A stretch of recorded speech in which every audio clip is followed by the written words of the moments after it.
A Remarriage Guide, Marrying Again and Again. Remarriage Guide Introduction. The Remarriage Guide is one chapter on the unique issues about marrying for the second, third, fourth, or more times. Chapter 1. Remarriage Guide. Remarriage 1.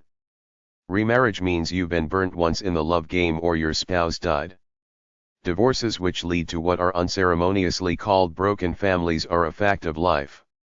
More people get divorced than ever before, about half, and many will remarry, often very quickly after the divorce, some spinning the wheel several times in search of true love. A lot of people are afraid of remarriage.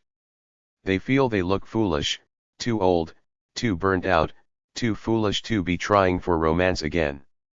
The insecurity is monumental, people worrying if they will fail again. There are many cases of people going for 4 or more marriages and not stopping until they find love or die trying. Don't be embarrassed. Be happy for yourself. When kids try to get to you, keep your mouth shut rather than spew venom back at them. Make friends with them. Scold them in private away from other kids. You can be romantic in front of them, just keep it lukewarm.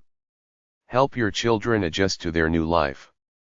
You can still be friends with your ex and in-laws or ignore them if you choose, it doesn't matter. Don't trash your ex to your new spouse, just be polite about it. Remarriages could be just as traumatic as first marriages. There's no law etched in stone that says you learned anything from the first marriage to help make you a better lover this time around. A remarriage may be the fastest way out of poverty for a woman without any marketable skills, but there are stresses and pressures on second marriages not apparent with first marriage, like the baggage of kids and ex-spouses, plus the expectations of you and everyone else to see if you're capable of making a go of it or if it's something in you that causes failure in marriages. If you're not good at relationships, spinning the wheel again won't necessarily make it right. The two most important factors to making a marriage work are commitment and withhold judgment when your spouse makes you mad. Unrealistic expectations often come down to reality after a few months, and then you see the real people behind the masks and can determine whether you will make it or not right around then. People are brainwashed into wanting a perfect traditional family and subconsciously expecting the new spouse to be everything the old spouse wasn't, but it's not true. Step families aren't like traditional families because you can't impose your free will on the new kids that are not yours biologically, and that distance will always be there. Love takes time for new spouses and new kids. Just because you've been through it once doesn't necessarily make you entitled to it the second time around. Don't look to remarriage as a form of rescue. Don't do it unless you feel true love there. The usual trend is that people are cynical about love immediately after a divorce, but some go on the rebound right away looking for a partner, while others generally start looking again after about a year or two. Children shouldn't come first. It should be you two as a couple who love each other enough such that the children feel it and it rubs off to create a relatively happy family. Give the kids time to grieve for the loss of the old family. Don't expect them to warm up to your new flame right away. Don't just tell them once. Keep repeating what's going on. Tell them where they will live, go to school, with whom, etc. Listen to them. Be nice to your stepchildren. Many remarried people have problems with the former spouse who doesn't quite want to let go, may be jealous of the new spouse and try to sabotage it on some level. Don't do anything rash after your first marriage, like get a tubal ligation or a vasectomy, because you never know what will happen in your future. You will each be outsiders to your lover's kids, parents, etc., so proceed lightly, not coming on too strong. Try to be cordial with the other spouse if you have to meet them to discuss the children's issues. Holidays can be a hassle. Try to balance out time for the kids between the custodial and non-custodial parents. Religion can also be a source of problems if you're from two different faiths. It's all right to bring up a child with two distinct religions. People do it all the time, giving each child an experience of both worlds. If the children are over the age of 14, beware of them getting sexually attracted to the step-parent and vice versa. Be wary of step-siblings experimenting with each other sexually. Try to build a new identity as a step-family distinct from the old original family, but don't necessarily erase the past, and don't be too comfortable with the stepchildren right off. Try to be a good friend rather than a controlling parent. The children's biological parents, both the one with you and the one of your new spouse, may get resentful if you try to impose too much control or conversely get too close to them. They might get jealous, so keep your relations with your stepkids at a pleasant, temperate level. Your spouse might not have custody of his kids, in which case you will probably be weekend and summer vacation parents, the kids coming over here and there. In such cases, give the child a separate room or separate drawer to keep things. Don't try for special things all the time. Try for a relaxed, normal environment. Invite him to bring a friend over sometimes. Let him get to know you. Don't impose too many rules. Try to have enough love for both families, or all four, including former spouses, new lovers who will be connected to your kids somehow. The laws about second families / step families / blended families, take your pick of terminology, is still quite muddled. There are no clear guidelines as to who's responsible for what in a parental role, child custody and visitation, and for the financial aspects of it. Try to simplify it by having the same surname for everybody in your new family. You might have to go to court to do it. The 1974 Family Educational Rights and Privacy Act gives the non-custodial parent who's not living with the child certain rights in getting access to his or her school records. Legal and financial laws are generally quite complicated regarding remarriages, all the way from credit card debt to student aid forms to how to divide, share and bequeath your money, so be ready, brush up on your knowledge of such laws just in case. Family law legal books are at number 346 at the library. Legally, the laws differ for every state regarding responsibility for stepchildren. The biological parents have more responsibilities and rights than step-parents. If the biological spouse is near destitute, states often hold the step-parent financially accountable to the stepchildren. In any case, you shouldn't help out unless you can afford it, and only help with necessary things like education and medical, not frivolous things like new cars or fashionable clothing. The longer you live with the stepchildren, the more you will want to help them and the more you will be legally bound to. When the children fill out student aid forms, they often have to include the step-parent's income as part of the formula. Step-parents have no legal rights to authorize medical treatment for stepchildren, even if they've been taking care of them for a long time. If you want to authorize the step-parent to authorize medical attention to a stepchild, get a letter notarized by a notary public where the biological parent, give the step-parent that right. Step-parents can adopt their stepchildren relatively easily if the other biological parent is dead, but if he's alive, you have to get him to surrender all his parental rights before you can adopt. Step-parents often develop bonds with their stepchildren, so after they divorce, they might want custody or visitation rights with their stepchildren. Some areas have laws for this, some don't. Talk to a family lawyer about it. You want stability, meaning living within your means, not living lavishly and going into debt. You both don't know everything about the other, so you will be careful not to overspend at first. Keep it that way. Buy a smaller, cheaper house if it will mean a simpler lifestyle than trying to maintain a bigger one in the suburbs. Even though a few people are wealthy, most people aren't, and if it's a remarriage for both, chances are both have been beat up by previous divorces and current support payments, so be ready for a scarcity of money. Chances are you won't have the amount of money you really want to live a nice, comfortable lifestyle. Get another part-time job if you have to. Spend as little as you can, save as much as you can. This may be your biggest problem. You might have to get a better job or move into a little house in the lower class part of town. You might have to sell your big toys like your boat, motorbike, golf clubs, country club membership, etc. You will probably have a crisis like a major car repair bill that could cause major problems, so if you're not wealthy, keep a tight rein on your money. If you've got kids and get a divorce, some people say wait until they're 18 before you tie the knot again. Later remarriages when the kids are all grown up are easier than remarriages while you're still responsible for young kids. Purge your house of all mementos of your ex-flame. You may have to be a step-grandparent to kids you barely know, the kids of your spouse's kids. Educate yourself. Books about remarriages are at hashtag 306.84 or HQ536 at the library. Books about money and marriage are at hashtag 332.024 and HG179. Books about second or third weddings are at hashtag 395.22 or HQ745 at the library. Remarriage 2. Love is the reason you keep getting married, but the reality is that second and subsequent marriages are considerably more complicated than first-time marriages because you have baggage in the form of guilt for having failed the first time around, kids, an ex-spouse, possible bills and obligations left over from your past life with your former family, so be ready for all this nitpicky stuff.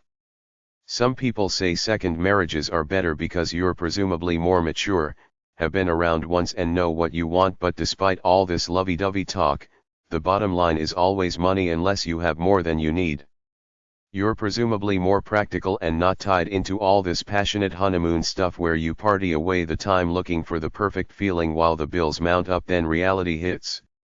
Oftentimes, both partners have careers and money of their own, but one may be unequally wealthy next to the other, so do up a prenuptial agreement before the marriage. Keep your major assets separate, agree on the contribution each makes to running the household, then as you fall in love more, do things together to solidify the trust. Wait a few years before you get a joint account or sign the house into a joint ownership. Wait until you trust each other in a real way before you share the money part of it. You can always modify or nullify the prenuptial agreement later. Fairness counts, but not for everything. If you're stupid, you will fall in love, get married, get divorced 6 months later, and she's entitled to half of what you own. Protect yourself. Trust takes time. Anyone can fake it for a while to try to get money. Lots of young women marry wealthy older guys for long enough to have a kid, then clean him out in divorce court. You have to talk about this stuff, but at the same time you have to be delicate with your new spouse about probing her past history. Remarriages generally have a divorce rate higher than first-time marriages because presumably the people are more cynical and open to bail if it doesn't work out because they've been through it before already. There are several major issues to deal with remarriages. Baggage from previous marriages for both spouses. They say a divorce is like a death grief-wise. It takes the normal person several years to work through the grief and other unresolved feelings of anger and disappointment. Second marriage partners should talk about their first marriages to each other. This will help them both learn from it and put it at a healthy distance in the past. After a divorce, the individual should take some time to learn to stand alone before jumping into another marriage right away. Try to achieve a sense of independence with successful single living first. The attitudes of your family to your divorce and your new spouse will go a long way in determining the success or failure of a second marriage. It's better to have allies than critics. Their attitudes will affect you, but if you really love her and they're still critical, go with love over loyalty to the family. Besides, a good family will not tell you how to live your life. The new stepchildren and relations with custodial and non-custodial children. The problems of forming a new family are complex and challenging. Learn something about it beforehand. Try to blend into the new family smoothly. Compromises and changes require time and patience. Past patterns of living in a relationship. Those who have not learned from the mistakes of the past are condemned to repeat them.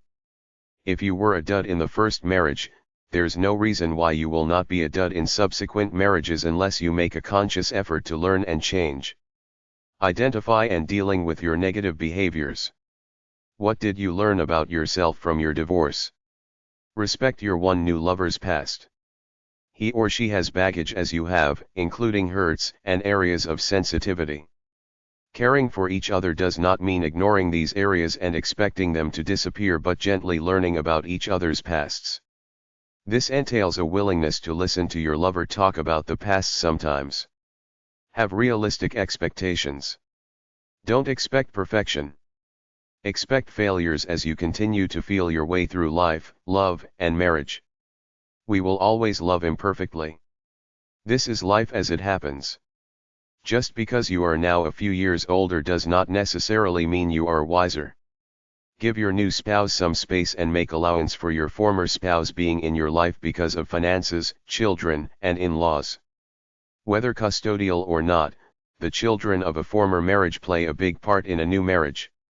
Children generally do as well as their parents do in a divorce. The more parents strive to pick up the pieces and live a good life after divorce, the more likely the children will. The major thing to do is to avoid criticism of your ex-spouse in the presence of the children. With a divorce then remarriage, typically, there will be a loss of a community of friends and new friends, which can sometimes be difficult. You need good friends for support in a new marriage. Make time for play. Don't be a workaholic. It kills relationships. Make time to laugh and play together. Remarriage 3. When a divorced man marries a divorced woman, there are 4 minds in the bed. Talmud. Ask yourself if you can handle the second marriage and still be a good father to your first family. Second marriage is all about hope over experience. Most people who get divorced or widowed want to marry again. Second marriages can be happier and more mutually satisfying, presumably because you've learned from your mistakes, but, of course, that's not necessarily true, because once you fall in love again, there you go acting like a dumb skookid all over again. People fear second marriages after a divorce because they think they're too old to find love again or will fail at love again. They don't want the hassles of sharing their assets, stepchildren, they're still stuck on their past relationship and simply don't want the legal hassles that go with marriage, which is why a lot of people will live with a new lover but won't remarry legally. If you were a guy who got cleaned out in divorce court, how would you feel? The truth is that in today's world, most people get married young and don't know themselves, and when they finally figure it out, they realize they need another spouse in order to find happiness. First marriages rarely work anymore. Your best bet after a divorce is to play it cool for a while before you jump into another marriage right away. Watch out for the rebound, meaning don't automatically go for anyone to fill the void, because, more than likely, the first one you come across is not Mr. or Ms. Right, and you will end up repeating the cycle all over again. Take some time out to cool off and relax, then go looking for a new love muffin with a more critical eye than the first time around. Take solace in the fact that there are plenty of other second-timers around like yourself looking for love, and quite often, they end up with another second-timer like you. Introduce your children to her and see if she likes them and they her. The 2 most basic rules are to get off the self-pitying kick as soon as you can to get on with your life, and secondly, when you find someone, there will be a whole new mishmash of people to deal with, there and your relatives, friends, and kids. Even though our society is more liberal now than it once was, there's still a stigma attached to marrying a divorced person, so get ready for some negative feedback. Be especially careful with grandparents and in-laws. The wedding should be nice but not necessarily grand like the first one. Make it nice, but it doesn't have to be as lavish as the first. Keep it low-key. You probably won't be able to afford a big one anyway now that daddy won't help you since you screwed up the first one and you're still recovering from the costs of the divorce anyway. If you have kids, be gracious and invite the in-laws. They can decide whether to come or not. Don't automatically expect that the rules of conduct with your first spouse will translate to your new spouse. He or she is a different entity unto herself, and you must respect that and grow with her from the beginning, although you can still use all your old corny romantic stuff from your first wife on her. People generally try harder the second time around, so the succeeding divorce rate is consequently considerably lower than that of first marriages. Many second-time couples have financial problems because of the monetary drain associated with the termination of the first marriage, but they seem to be able to deal with it better because they're wiser and more mature. Step-parenting can be a big problem. Read about it in the other section. Get over your former spouse. Don't talk about her much to your new spouse. Take care of the unfinished business of the first marriage as quickly as possible and try not to concern your new spouse with it. Don't be ambivalent about ending your first marriage. Do it and get it over with. Strive for constructive changes. Build a new identity for the second marriage starting from square one. Don't compare it to the first. Don't try to live your second marriage within the context of the first marriage. Take a strong stand for it. Beware of falling into a cycle trap and having the first marriage repeat itself in the second. Your first spouse may not let go, motivated by either a desire to get back together or revenge. Men and women alike can escalate up to violence. Don't flaunt your new spouse and your new, happy life in front of your expo. If your new spouse gets along with your kids well and you all seem like a happy family together, don't rub it in the nose of your former spouse. Do your business with your kids, then drop them off at the ex's house. Remember the case in Redondo Beach where the jilted wife got even with her ex-husband and his new, young wife by killing them both. If the former first spouse wants to be a friend for the sake of the kids, that's fine, but watch out for ulterior motives. Blended families pose all kinds of unique problems. You may each be bringing kids into the equation, as in the Brady Bunch of TV fame. You may become an instant parent to several kids. Blended families are families where one or both partners bring children in from a previous situation. The kids can either like the new parent or hate him, there's usually no middle ground. If the kid hates you, it could get tough.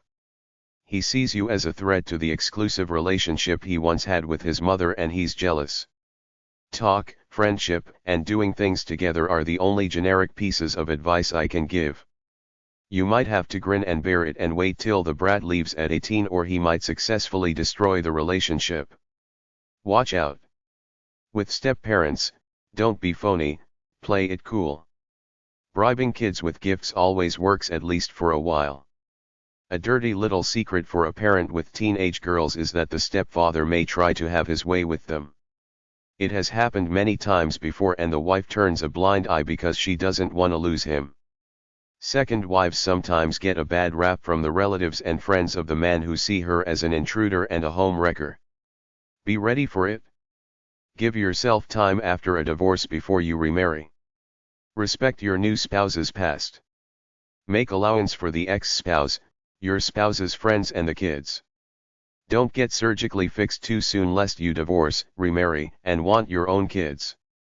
Don't expect any more than you're willing to give. Don't feel guilty about the concept of second marriage as many people do. Be ready for the same jitters as with a first marriage. Try to be a good step-parent. Try to befriend the other parents, your husband's ex and her new spouse. Build a new identity as a family. Find the right size home for your new family. Be courteous to your spouse's non-custodial stepchildren who come to visit. Try to keep the kids in the same school during the divorce and remarriage process. Be fair between your kids and stepkids, especially during the holidays. If it's an interracial step-family, try to accept and respect the differences. Try to straighten out the confusing surname bit. If you want your own biological baby as a couple, don't feel guilty about it. Consider the money, a prenuptial agreement, and a revised will. Books about second marriages are at #306.84 or HQ536 at the library. Second wedding info. When couples come to me for a second marriage, they have always spent most of their time and energy on that talking time and are a lot less concerned about the big day than they were the first time. They know that companionship in the kitchen around supper time is vastly more important than the color of the bridesmaids' dresses. Robert Fulghum, it was on fire when I lay down on it. Because of the explosion of second marriages in society, a protocol has evolved that's basically still like first weddings but freer and a little less structured. The wedding is basically the same, a little less formal with some subtle differences. You can tailor the wedding to suit your desires, like the traditional white wedding dress, the father walking the daughter down the aisle, bringing kids into the wedding, inviting ex-spouses and in-laws, etc.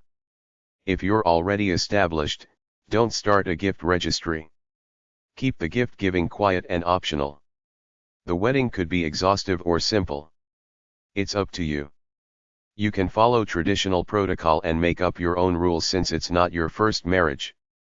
There are no laws for the wedding. It doesn't have to be big like a second wedding. Do what you want. Have a party, take it easy, have fun. The step family is the norm these days, so it's no big deal. Make the wedding like an informal party among friends. Be relaxed, there should be no pressure on you. Design it your own way, write your own vows. At this stage in the game, you're entitled to make up your own rules and forget about protocol. The truth is it's not much different from a first wedding, except that it will probably be smaller and the bride won't wear white since white is symbolic of purity/virginity. You don't even have to wear a wedding dress. Any nice dress will do. For the honeymoon, don't go to the same place you went for your first wedding. If you have kids, take them along as a family trip, especially if there are stepchildren from both sides. If you don't want that, send them to a fun place for a week like grandpa's, or give the babysitter enough money to take them to the amusement park and buy them pizza a few times. Thank the children for being good. Write them a thank you note. You can have pre-wedding parties. Let them bring gifts unless you're strongly against it. You can live together before the wedding, it's just a formality anyway. Decide on what names you will use, introduce both sets of kids and introduce them into the wedding. Parents may have passed on. They might be widows or widowers. Don't put much pressure on them to host or pay. Do it all yourself. Sure, they're invited to the wedding and all that, but don't give them the hassle of paying your way again the second time around. The second time around, you don't have to be so stereotypical about it. You don't have to buy her a diamond. Make it more personable, like her birthstone or something else. Have your divorce decrees and death certificates ready for the paperwork. This time around, the woman might want to change her last name to his or a hybrid of the two, she might not. It's up to her. If it's after a divorce, you won't have much money, so don't waste it on frivolous things like expensive wedding rings. On the other hand, some older people have money now, so they want a big deal, unlike when they were younger and struggling in life. Engagements are basically the same. They can be both private and public, but you will have to tell your kids about it. Some couples take all their children to a restaurant and tell them they're getting married. Some people get more religious as they age, some less. You still have the same old issues. Either one is more adamant about having a religious wedding. If you're from two different faiths, one of you wants it in their church, or presumably because you've sinned by divorcing, it's no big deal this time around. Some faiths might not marry a divorced person. Check with your religious leader. They say no engagement announcement in the newspaper the second time around, just the wedding announcement. Instead of the groom's parents entertaining the fiancé's parents with a supper/party, you can do it by taking them all out to a restaurant. Instead of a generic shower, have a brunch somewhere or something real fun. Long weekends are good times for second weddings because they will give your older guests some time to recover. Wedding invitations don't have to be so formal. Run off the itinerary on your computer if you want as your wedding invitation. Weddings are generally for young people, so you might find some people, like at work, thumbing their noses at you. Second weddings can be as elaborate or as simple as you want them. Conventional wisdom says they're simpler because you presumably failed the first time. Now the hype is all over because you had your chance, but this is not necessarily etched in stone. Do what you want. It's a free world. If it's a first wedding for one, a second or third wedding for the other, the virgin will probably want an elaborate wedding, the other one a simple one, so talk it out and compromise somehow. For first weddings, men are usually left out of the planning process, but many want to plan part of their second wedding to be more real as opposed to the typical traditional, show-off wedding. Invite exes, especially if you have kids. It's up to them whether they want to come or not. A lot of men don't want any sign of the new wife's ex-husband there, including his friends and relatives. It's a territorial thing. Widows and widowers sometimes feel guilty for marrying again. You have a right to be happy, and your loved partner would have wanted it this way. Wait a year or two after the funeral before you marry again. They say a second-time bride should wear any color but white on her wedding day. If the groom's daughter is too old, don't make her the flower girl or a bridesmaid. Do the appropriate things even if they violate custom. Make your children feel part of the ceremony by getting them to help out. Some second-time brides don't want their father to give them away again, so they do it alone or with somebody else like a friend. The less protocol the better. If you're a widow, you don't have to invite your ex-in-laws unless you have kids, and even then, it might be uncomfortable. Because the couple is presumably established, consider more fun, luxury gifts rather than functional gifts like new couples get to start a household. Don't forget the romance. Chuck the tradition in favor of realism. Have babysitting arrangements for the kids the night of the wedding and for the honeymoon. Don't do the honeymoon in the same place you had your first wedding. All in all, second weddings are less formal, less intense, more sociable and cost less than first weddings because the pressure is off. A simple reception in the yard with cocktails works but would be considered crass for a first wedding. Books about second weddings are at #395.22 or BJ2051 and HQ745 at the library. Brideagain.com. Late life marriages, first marriage, or more. Jimmy Stewart, actor in It's a Wonderful Life, got married for the first time at the age of 41. It was a marriage that lasted a lifetime. There was a story in the news about an 85-year-old woman getting married for the first time. For most people, marriage after 50 is not a first marriage. I read bits about people who were married 7, 5, and 4 times. 4 marriages is still a lot of marriages. The only real rules are that age doesn't change the process of falling in love. If you have lots of money, guard it legally with a prenuptial agreement or some other method in case the marriage fails. If you're 80 and a 25-year-old wants to marry you, it ain't because you're a handsome, dashing hunk. Live in the real world. At a certain point, your money is more attractive than your looks or personality. The statistics show that the number of times a person marries is a good indicator of the success of the marriage. The more times somebody marries, the greater the likelihood that the next marriage will fail. If you can't make it work with 1, 2, or 3 spouses, there's a good chance it won't work on the 4th try or the 5th, etc. When a parent marries again and he's got money, the kids start worrying about their inheritance since the spouse has first dibs on the money by law unless there's a will or other legal documents. 2ndrshta.com, looking for a late marriage. en.wikipedia.org/wiki/late_marriage. hubpages.com/hub/late-marriage.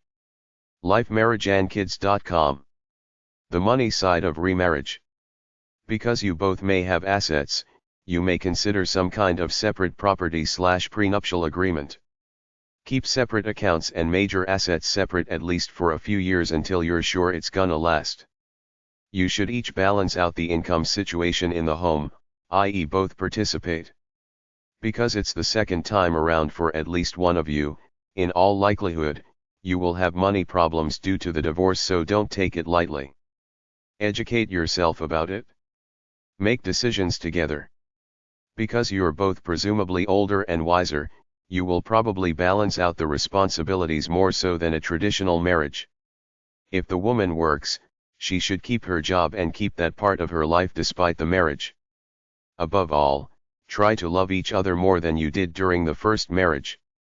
If a man was cleaned out during divorce court, he may be depressed, bitter and suspicious of the woman he meets in search of a new love, so you have to handle him with kid gloves and show him that you've got only good intentions on your mind. You will have to help him in his woes and be there in case he needs help with his problems. It takes a special woman to be with a recently divorced guy who lost his shirt in court. Litigation could drag on for months and even years while you two develop your relationship. You want trust for your next marriage, and money is a big part. Come clean with your partner about it. Money is emotion. It can be good, but it could also destroy marriages, so get your money issues out in the open and try to stick with the program. The divorce rate for remarried couples is higher than it is for first-timers. When you remarry, chances are the both of you have your own jobs, your own house and possibly dependent children or child support children, alimony, etc. Your lives are considerably more complicated than first-time marrieds. You're generally a little older, presumably with careers and or money and or debt. One is probably more wealthy than the other. If it's a blended family with stepchildren, the addition of a new biological child could create more financial burdens. There will probably be some kind of financial tie to your past spouse and your kids from previous marriages. You will have to strike a balance between responsibilities to previous families and your current one. You will probably be a little cautious, so consider a prenuptial agreement. Separate versus or in addition to a joint savings accounts. Keep the house in your name versus joint ownership or transferring it into your spouse's name for whatever reason. You may have children from a previous marriage, stepchildren from this marriage plus new biological children in this family. Who pays for clothes, cars, college, medical illness, children's wedding, school trips, uniforms, band instruments, gym fees, etc. For the stepchildren, technically not your own but living with you as a family. Prenuptial agreements are fine for second weddings. If it's the second time for both of you and you each have some assets, each can make up an agreement as to what happens in the event of a divorce. Remember that prenuptial agreements can be contested, so their value might be overstated, particularly if the marriage lasts more than 5 years and you have a child or two.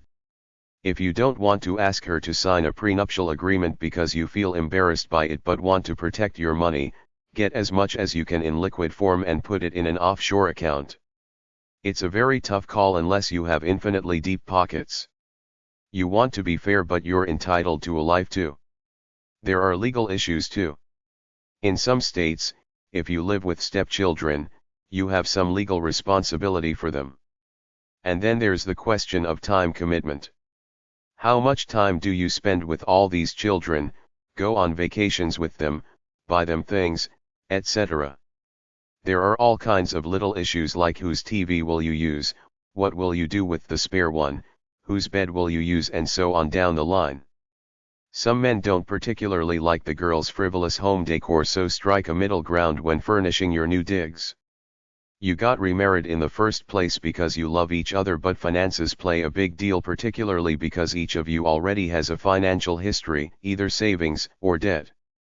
Presumably you're older and wiser now, so you should come together as a team to figure out maybe how much each contributes to a joint checking account for household expenses while keeping separate accounts for yourselves. Keep 3 lists, yours, mine and ours. Get a book on budgeting or some budgeting software and use it. You should save together for retirement, share the financial day-to-day running of the house, and make a fair will that covers everybody relevant from both families, your past and present ones. The house is a big deal. If one sells their house and moves into the other, the question becomes how much should they contribute, or should you both sell and go out together to find a house each of you likes, then split the cost down the middle. Talk about whether the wealthier spouse will own the title solely or will each contribute and own it jointly. In the house itself, you should each stake out equitable personal space like the rec room for her, the basement den for him. Most fights in the money realm start from frivolous spending, things like clothes, candy, coffee, golf clubs, fancy tools, etc. Unless you earn the money yourself and contribute your share to the household, don't spend hard-earned cash on frivolous things. Focus on living a frugal, financially aware lifestyle. When you get remarried, you may be so busy juggling the stepchildren and former relatives that money considerations might get lost until there's significant debt, then panic and the debt could spiral. So plan your financial life out together, live thriftily, be fair to all your kids, pay all your bills and save whatever's left for the future. Legal and financial laws are generally quite complicated regarding remarriages, all the way from credit card debt to student aid forms to how to divide, share and bequeath your money, so be ready, brush up on your knowledge of such laws just in case. Family law legal books are at number 346 at the library. You want stability, meaning living within your means, not living lavishly and going into debt. You both don't know everything about the other, so you will be careful not to overspend at first. Keep it that way. Buy a smaller, cheaper house if it will mean a simpler lifestyle than trying to maintain a bigger one in the suburbs. Get your money styles in sync with each other. Trust each other, talk about money, be fair and equitable. Don't stash cash away such that your spouse might find it and feel burned. If you want to hide some money, do it well in a secret bank account. Get your statements sent to your work or a friend's house. Be as open as you can about your money. If you want to avoid problems, talk about controversial things like why should he pay for your child's summer camp, or why should you contribute to a joint checking account that he's writing alimony checks on. You don't have to agree on everything, but talk and understanding is enough to clear the air. Agree to disagree. Compromise and give each other some frivolous space. Let him buy his beer and let her buy her romance novels. Even though a few people are wealthy, most people aren't, and if it's a remarriage for both, chances are both have been beat up by previous divorces and current support payments, so be ready for a scarcity of money. Spend as little as you can, save as much as you can. This may be your biggest problem. You might have to get a second job or move into a little house in the lower class part of town. You will probably have a crisis like a major car repair bill that could cause major problems, so if you're not wealthy, keep a tight rein on your money. If you want your own biological child, expect expenses of at least $6,000 a year. Increase your insurance if you're bringing new stepchildren into the family. Increase the number of dependents on your IRS tax forms. All in all, the best time to get remarried is when your kids are grown up and gone, so you will have that much less baggage to deal with. Not that you love them any less, but that you're entitled to your own freedom and enjoyment of life. When you do your estate planning, you have to deal with the issue of whether the stepchildren get anything or not. As you get older, you will have to deal with the problem of failing health as you write your will and decide how to divide your estate among both your biological and stepchildren.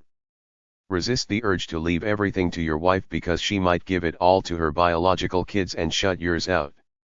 If you're fair with all of them, tell them in advance so they will know the score before it happens. Gifts while you're alive is the best way to get rid of your assets and avoid the tax man at the same time. The blended family needs respect to survive. You may not agree with your spouse and stepchildren on everything, but try to respect them. Keep it simple. Follow the rules of money management just like everybody else does. Educate yourself. Books about money and marriage are at hashtag 332.024 and HG 179 at the library. A will after a second marriage. After a second marriage, you more than likely have an ex-spouse, new spouse, kids from the first marriage, stepkids and new biological kids, so your best bet is to sit down, think it through and write it out. Call an attorney to review the will and sign it. Put the will in a safe place like the attorney's office or in a bank's safe deposit box. Tell one family member where the will is located. If you have a prenuptial agreement, your will should be consistent with it. Update the will every 5 years or as conditions change. If there are minor children involved, make a provision for a guardian. Spell out provisions for the children of the former marriage clearly. Make special provisions like a trust for special needs children. Put in a provision for personal prized possessions like antiques, books, jewelry, etc. Make insurance policies beneficiaries the same as in the will. Make the survivor's benefits on bank accounts agree with the will. Consider probate and taxation costs to minimize these costs to the survivor at the time of death. Biological child. The question of whether to have a child in a remarriage where at least one of the partners is already a parent has no easy answer. I personally think it's a good thing because it gives you something real as a couple to center the relationship around in the midst of stepkids and ex-spouses. In any event, the matter is likely to come up. Men in second marriages often have many reasons for not wanting a new baby, often due to money worries. This has nothing to do with their love for the second wife, they're just trying to be cautious with child support payments to their other kids, alimony, etc. Quite often, a second marriage for a husband is a first marriage for the girl, the old middle-aged man-young wife phenomena. She wants kids and a family. Women are raised to think it's their duty in life to have children, so unless you plan to marry an older chick, expect to have more kids than those in your first family, otherwise she'll give you grief and divorce you.